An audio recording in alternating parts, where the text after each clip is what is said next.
Weather Service in Fort Worth has issued a tornado warning for northeastern Johnson County in north central Texas until 8:15 p.m. Central Standard Time.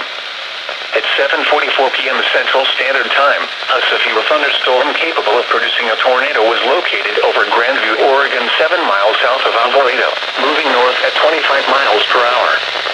Hazard: tornado. Source: radar indicated rotation. Impact: flying debris will be dangerous to those caught without shelter. Mobile homes will be damaged or destroyed. Damage to roofs, windows, and vehicles will occur. Tree damage is likely.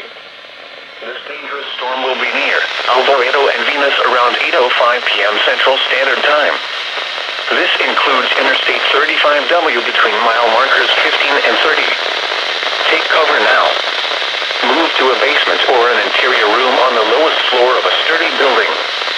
Avoid windows. If you are outdoors, in a mobile home, or in a vehicle, move to the closest substantial shelter and protect yourself from flying debris.